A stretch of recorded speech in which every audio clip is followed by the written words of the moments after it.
शिक्षा का असर कहानी। एक दिन की घटना है कि विद्यालय के प्रधान अध्यापक विद्यालय में पहुंचे थे। तभी एक बालिका एक सोने का झुमका लेकर आई और कहा कि मुझे यह झुमका विद्यालय आते समय रास्ते में पड़ा मिला। हम यह सोचने लगे कि झुमका किसका होगा, क्योंकि हमारा विद्यालय गांव के आम रास्ते पर है, जिस मार्ग पर हर रोज अनेक लोग इधर उधर जाते हैं। यह झुमका बिल्कुल नया था। ठीक 1-2 दिन पूर्व गांव में 2 शादियां हुई थी। हमने अनुमान लगाया कि यह किसी नई दुल्हन का गिरा होगा, क्योंकि यह नए होने के साथ साथ नए डिजाइन का भी था। तो हमें लगा कि यह अवश्य ही हाल ही में खरीदा गया और उन्हीं 2 दुल्हन में से किसी एक का होगा। फिर सभी अध्यापक ने उस लड़की को उसकी ईमानदारी के लिए शाबाशी देकर उसी दिन गांव में संदेश भिजवा दिया कि किसी व्यक्ति को अगर कोई जरूरी वस्तु खो गई हो तो सरस्वती शिशु मंदिर में आकर ले जाए। 2 दिन तक तो विद्यालय में कोई नहीं आया, लेकिन उसके बाद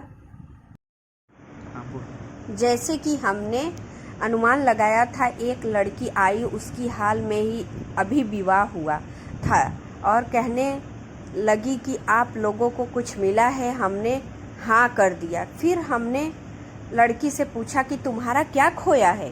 उसने स्पष्ट शब्दों में बताया कि मेरा कान का एक झुमका जो कहीं गिर गया है। काफ़ी तलाश करने के बाद भी नहीं मिला। फिर कल किसी ने मुझे आपका संदेश बताया तो मैं आज यहाँ चली आई। फिर हमने उसकी बात की गुणवत्ता को परखने के लिए और यह झुमका किसी गलत व्यक्ति के हाथ में न चला जाए, इसलिए उस लड़की से दूसरा झुमका दिखाने को कहा। उसने कहा अभी तो वह नहीं है, मैंने वह घर पर रखा है।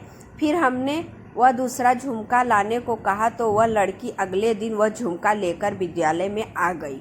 फिर वह लड़की अपना झुमका वापस पाकर काफ़ी खुश हो गई और लड़की और विद्यालय की ईमानदारी को कुछ देना चाहती थी। फिर उसने उस बालिका को बुलाने को कहा जिसको वह झुमका मिला था। प्रधानाचार्य ने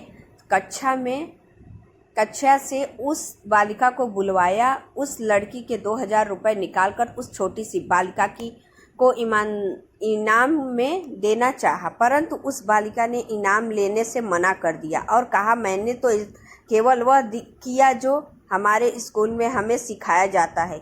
बालिका पर शिक्षा का असर देखकर सभी अध्यापक काफ़ी प्रभावित हुए और स्कूल में सिखाए जा रहे आदर्शों को बालिका द्वारा अपनाए जाने से काफ़ी खुश थे। फिर उस लड़की ने सारे स्कूल के लिए कुछ मिठाइयाँ मंगवाई और प्रधानाचार्य से वह सारे स्कूल के बच्चों में बंटवाने के लिए कहा। उस दिन के बाद वह लड़की समय समय पर विद्यालय में आती रही और विद्यालय में अपना योगदान देती रही। दोस्तों, यह कहानी सत्य घटना पर आधारित है। हमारी शिक्षा ही हमारी जीवन का निर्माण कराती है, इसलिए हमें सदैव अच्छी शिक्षा लेनी चाहिए और ईमानदारी का पालन करना चाहिए। जय श्री राम।